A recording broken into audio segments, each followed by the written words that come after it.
దేవుని ఘనమైన నామమునకు స్తోత్రములు. ఈ వాగ్దానమును వింటున్న మీకందరికీ మన ప్రభువును ప్రియ రక్షకుడైన యేసుక్రీస్తు నామములో శుభములు, మా హృదయపూర్వకమైన వందనములు.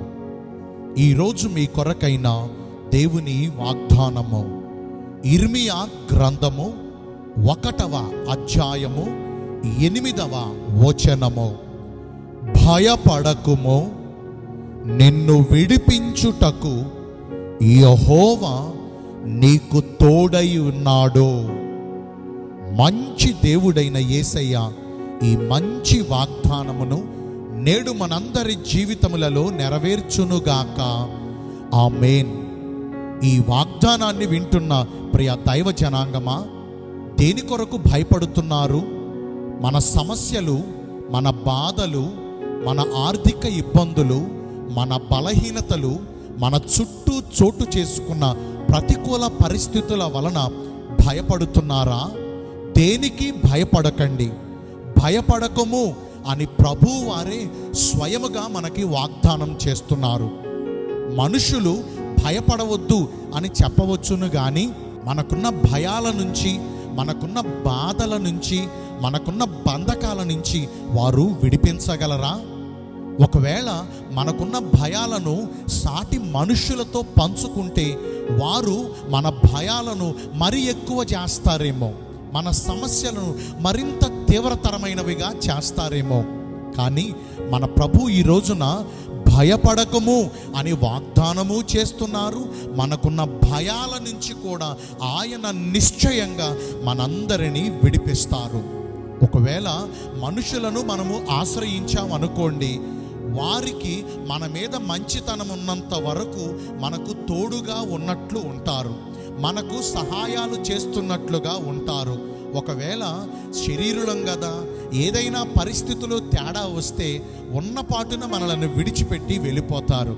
కానీ మన ప్రభు ఎంత గొప్ప దేవుడంటే, శాశ్వతమైన ప్రేమతో ఆయన మనందరినీ ప్రేమిస్తూ విడువకుండా, ఎడబాయకుండా ఆయన ఉన్నతమైన కృపను మనందరి ఎడల చూపించుచు యుగ సమాప్తి వరకు సదాకాలము ఆయన మనకు తోడుగా మన పక్షమునందే నిలిచి ఉంటారు.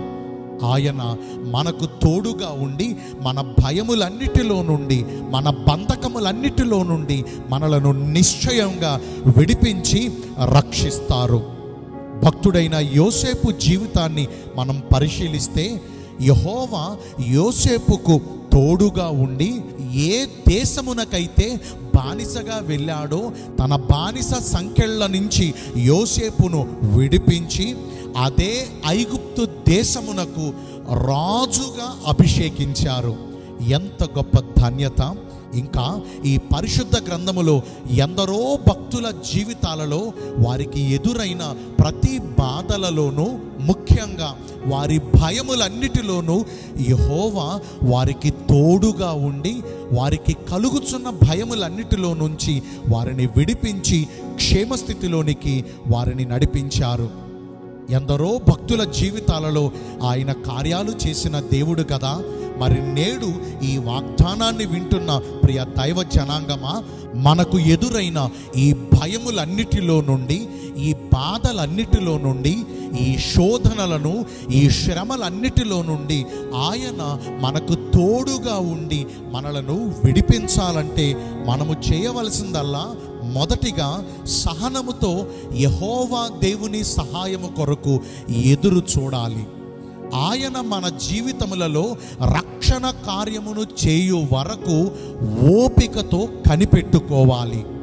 యెహోవా కొరకు ఎదురు చూచువారు నూతన బలమును పొందుకుంటారు. రెండవదిగా, యెహోవా దేవుని యొద్ద విచారణ చేసి ఆయన యందు విశ్వాసం ఉంచి మనకు ఎదురైన ఈ ప్రతికూల పరిస్థితులను ఆయనతో పంచుకోవాలి. మన చింత యావత్తును, మనకు కలిగిన ఈ పరిస్థితులను ఆయనతో వివరించుకోవాలి, ఆయన మీద ఆనుకోవాలి. ఎవని మనసు ఆయన మీద ఆనుకుంటుందో వానిని దేవుడు పూర్ణ శాంతి గలవానిగా కాపాడతారు. మీ అందరి కోసం నేను ఒక చిన్న ప్రార్థన చేస్తాను. పరిశుద్ధుడును ప్రేమ కలిగిన ప్రియ యేసురాజా, నీ ఘనమైన నామమును బట్టి కోట్ల కొలదిగా స్తోత్రములు చెల్లిస్తున్నాము.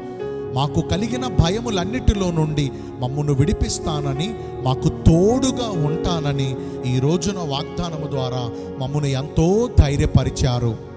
మీ చిత్తానుసారముగా ప్రవర్తించి ఈ వాగ్దాన ఫలమును పొందుకునే కృపను నేడు మాకందరికీ దయచేయండి. ఈ రోజున అందరైతే పుట్టిన రోజులను, వివాహ దినములను, ఇతరమైన శుభకార్యములను జరిగించుకుంటున్నారో వారందరికీ మెండైన దీవెనలు కుమ్మరించమని, మీ రాకడ కొరకు మమ్మను సిద్ధపరచమని యేసుక్రీస్తు ప్రశస్త నామమున ప్రార్థించి వేడుకుంటూ ఉన్నాము మా ప్రియ పరలోకపు తండ్రి.